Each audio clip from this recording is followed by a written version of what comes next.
성부와 성자와 성령의 이름으로 말씀드립니다. 하나님의 은혜가 충만하시길 축원합니다. 우리 옆 사람들에게 인사합시다. 당신은 살아있는 하나님의 성전입니다. 시작.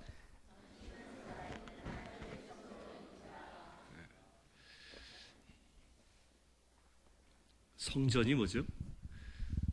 성전.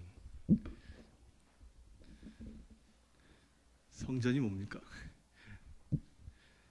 거룩한 집입니다. 거룩한 집. 왜 거룩한 집입니까? 하나님께서 임하여 계시니까. 하나님께서 임하여 계신 곳이 성전입니다. 그곳이 거룩한 곳입니다. 그 이스라엘 예루살렘의 성전은 어디 위에다가 지었다고 그랬죠? 네? 예루살렘 성전에 지성소가 있는 자리가 어떤 자리라고 전에 성경 공부할 때 가르쳐 드렸어요? 까마귀 고기를 너무 많이 드셨나 보다. 네?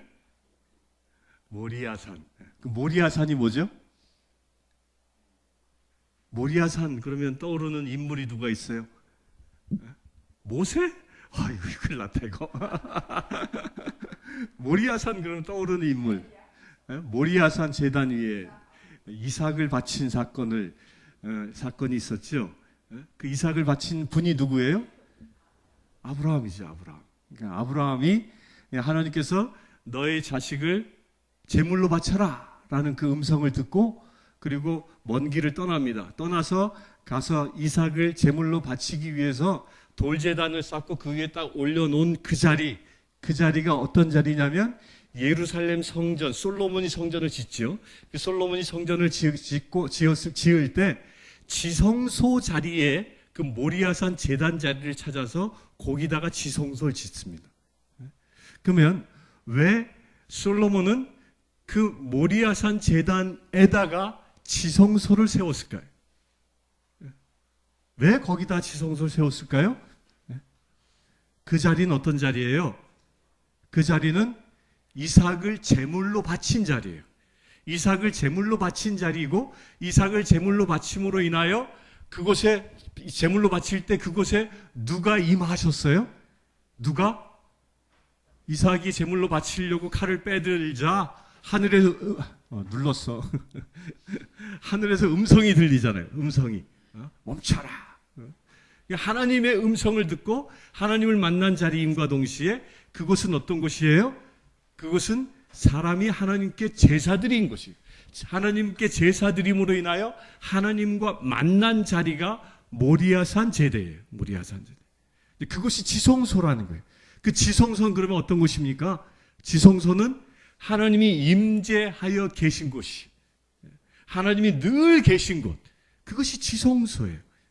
그런데 하나님이 그 늘 임재하여 계신 곳이 어떤 곳이라고요? 그것이 제물로 제단에 제물로 우리 인간을 바친 곳, 그것이 바로 주님이 임하시는 곳이라는 거예요.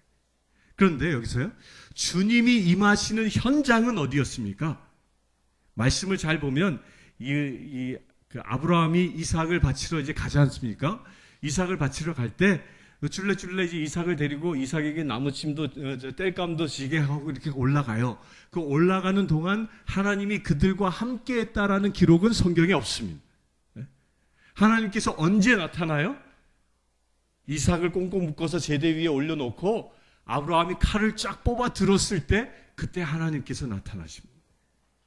그것은 무엇을 얘기하는 거예요? 제단에 이삭이 바쳐짐과 동시에 바쳐졌다라는 건 뭐예요?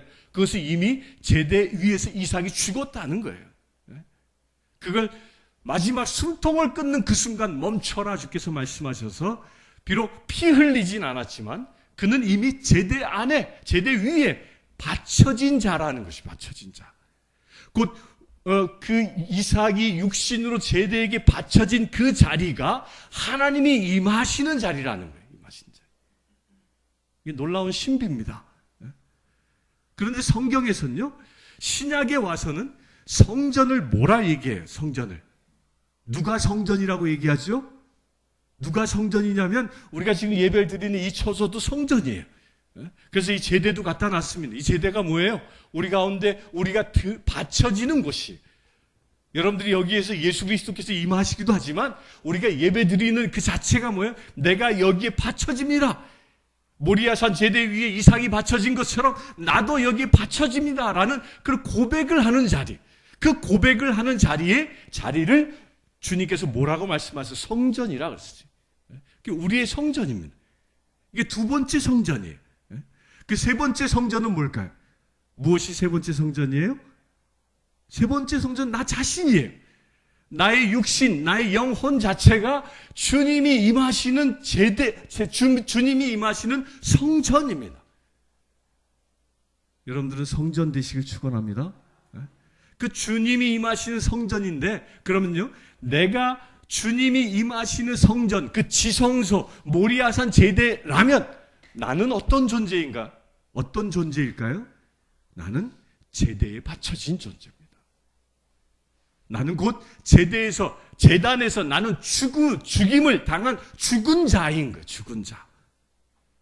내가 죽었기 때문에 거기에 누가 임하십니까? 나는 죽고 예수 그리스도가 사는 그런 존재로 내가 변화되어진 것이. 그렇게 변화된 삶을 사는 자가 누구냐면 그게 바로 그리스도인입니다. 우리 사랑하는 성도님들, 그리스도인으로 사시길 축원합니다. 그래서 내가 죽고 누가 사신다? 그리스도가 내 안에 사는 거예요. 그리스도가. 오늘 본문을 보면 누가 나옵니까? 본문에 그 복음서에서요. 예수님께서는 그 복음을 전할 때 예수님이 잘 하시는 게 뭐냐면 예화로 말씀을 많이 하셨어요. 그런데 사두가이파 사람이 오늘 나타나는데 이 사두가이파 사람이 예화로 주님께 질문합니다.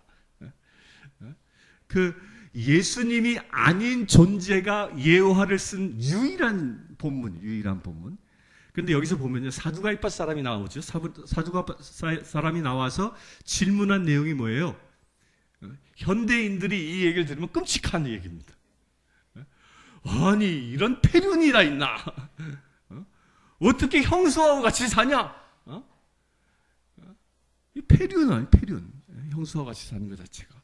그것도 한 대만 사는 게 아니라 7형제가 있었는데 7형제가 큰 형수하고 다 살았다는 거예요. 이런 대먹지도 않은 이야기가 왜 나왔겠느냐?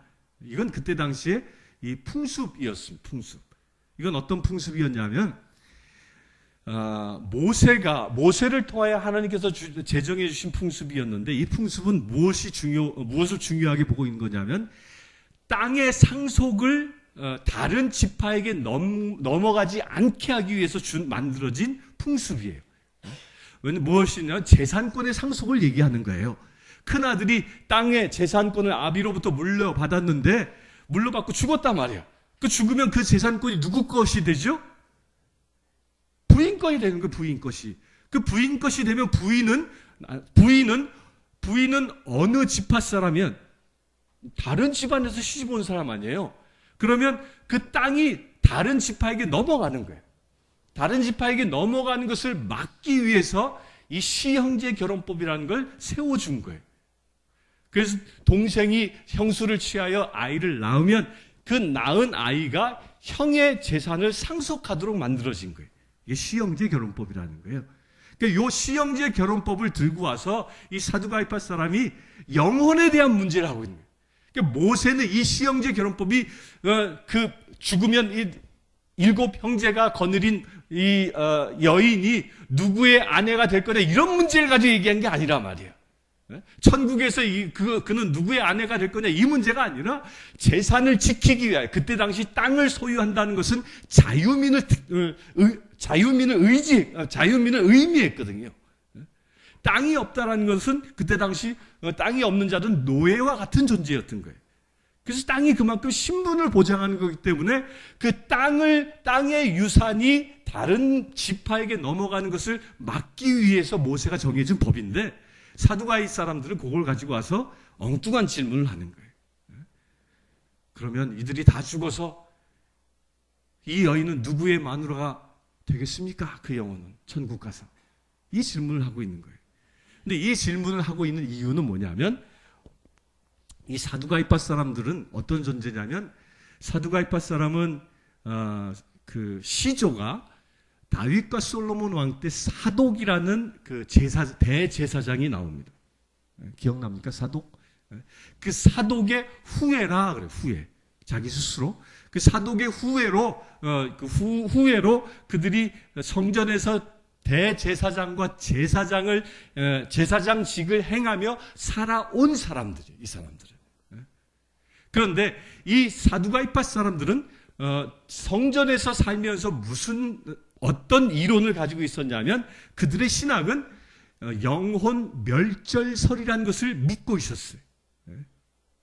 영혼이, 우리 안에 영혼이 있는데 이 영혼이 육신이 죽는과 동시에 그 영혼은 죽는다.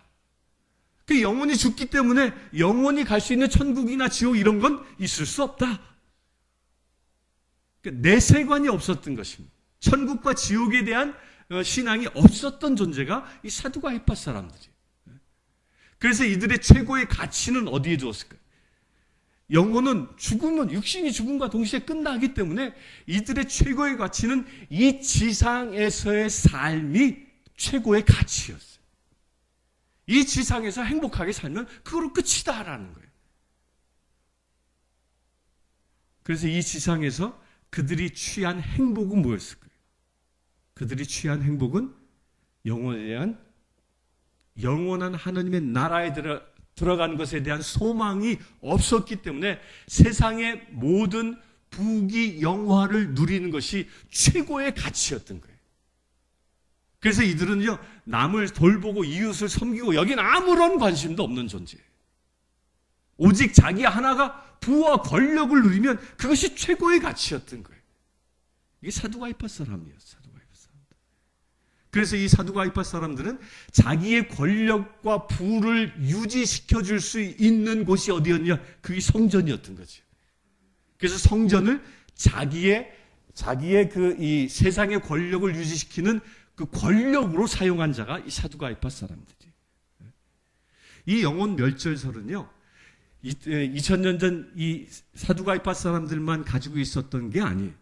지금도 있습니다. 영혼 멸절설을 따르는 종파들이 있어요.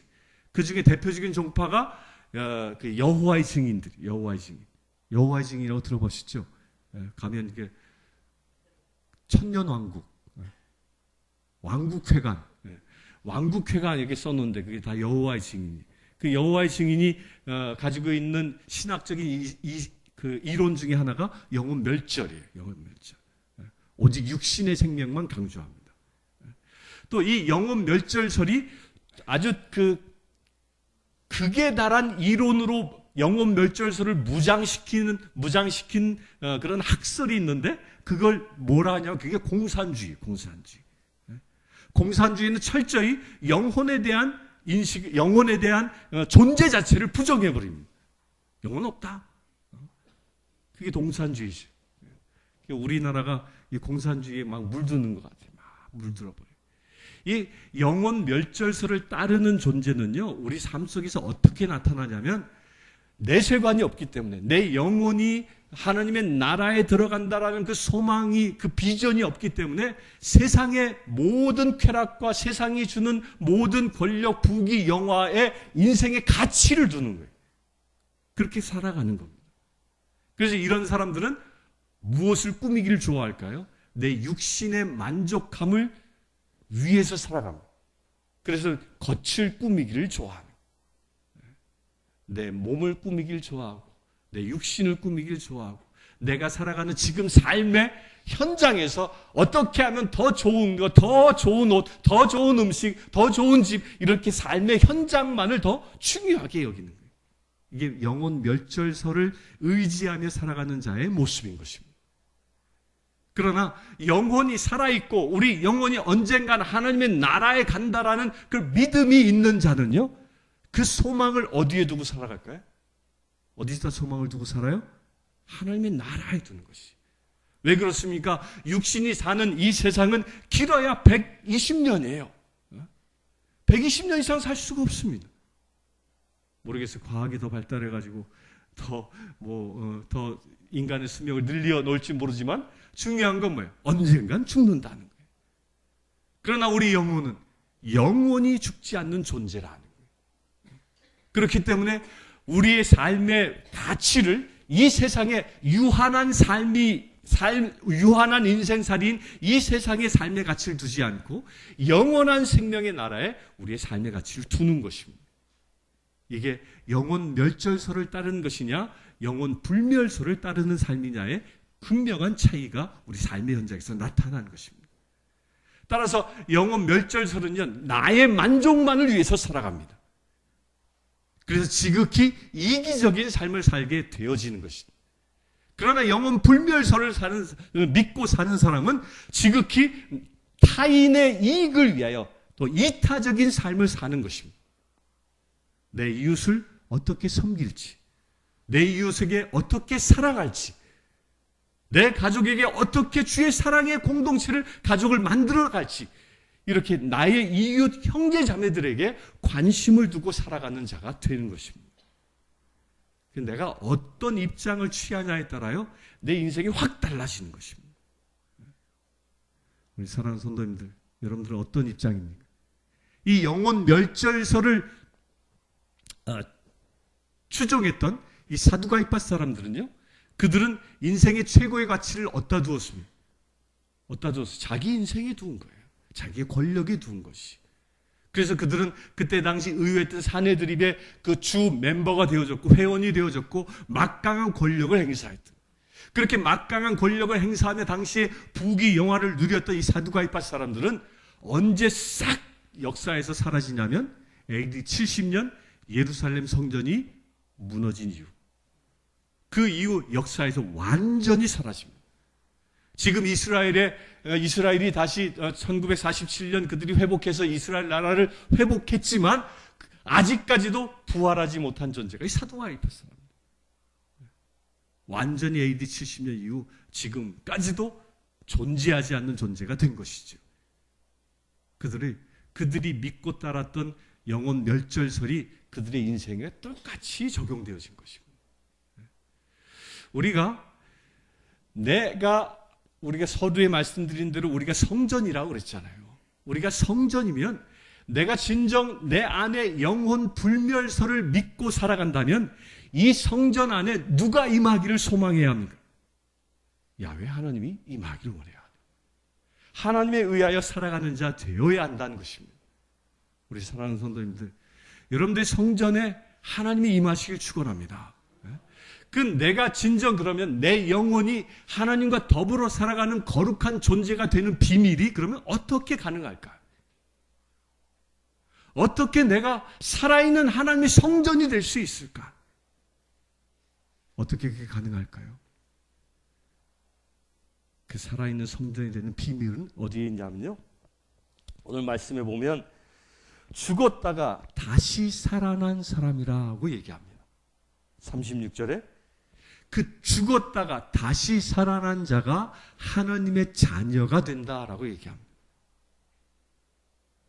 여러분들 죽었다가 다시 살아났습니까?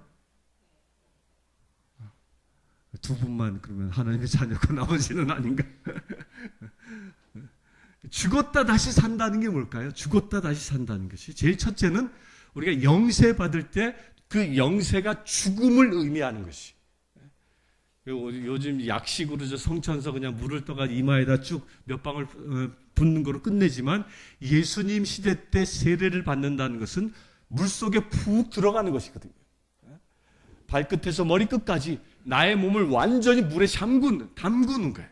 그러니까 이스라엘 사람들은, 그때 당시 이스라엘 사람들은 물에 내 몸을 완전히 담근다는 걸 뭘 의미하냐면 그건 죽음을 의미하는 거예요. 물에 수장했다라고 그들은 믿었던 것이. 곧 세례라는 건 뭐예요? 내가 물에 수장된 자입니다. 내가 세례받기 전에는 내 육신에 의하여 육신의 만족을 구하며 살아간 존재였다면 내가 세례받는 순간 그 육신의 사람은 죽었습니다라고 선언하는 것입니다. 그래서 여러분들은 최소한 이 1단계에서 죽은 자인 것을 믿으시길 바랍니다. 세례를 받았으면 죽은 자. 근데 문제는 뭐예요? 그렇게 내가 죽어서 새롭게 결단해서 살아가는데 세상이 변하지 않은 거예요. 나는 죽었지만 내가 살아가는 세상이 안 변하는 거예요. 그 세상이 어떻게 합니까? 나의 옛 자아를 끊임없이 되새기게 하고 다시 기억나게 하고 옛 자아의 모습으로 살아가도록 유혹하는 거예요. 그러다 보니까 어느 순간 거기 넘어가 버리는 거예요. 또다시 살아나고 또다시 살아나고. 그래서 날마다 주님 앞에 죄 짓는 삶을 살게 되는 것이죠. 그 죄 짓는 삶을 삶으로 인하여 내가 나의 영혼이 거룩한 영혼이 되지 아니하고 죄든 죄에 물든 추악한 영혼으로 변화되어졌기 때문에 그래서 필요한 게 뭐냐면 날마다 주 앞에 죽는 행위가 중요한 겁니다. 날마다. 그 날마다 죽는다는 건 무엇을 얘기합니까? 내가 성전이라고 얘기하죠. 내 성전 안에서 날마다 욕심으로 내 육신을 만족시키고자 하는 그 욕심의 유혹들을 십자가에 못 박는 행위들이 필요한 것입니다. 날마다 나의 육적인 자아를 십자가에 못 박아 내 안에서 주님께 살아있는 제대 위에 나를 십자가에 못 박아 주님께 드리는 삶을 살아갈 때 내가 온전히 살아있는 하나님의 성전이 되는 것입니다. 그 성전이 어떤 삶을 우리에게 인도합니까? 거룩한 삶을 인도하는 것입니다. 하나님의 형상 중에 가장 중요한 형상이 뭐라고 그랬어요? 거룩이죠. 거룩. 거룩하시다. 거룩하시다. 천사들이 하늘에서 보좌를 돌면서 찬양하는 것처럼 그 거룩의 영성이 내 안에서 회복되어지는 것입니다. 내가 하나님의 자녀 되었다라는 것은 하나님을 닮은 것인데 그 하나님의 닮은 것이 그 무엇을 얘기해요? 내가 죄인으로 있는 것이 아니라 거룩한 주님의 자녀로 거듭난 것입니다. 그렇게 거듭난 삶을 사는 자가 바로 그리스도인인 것입니다.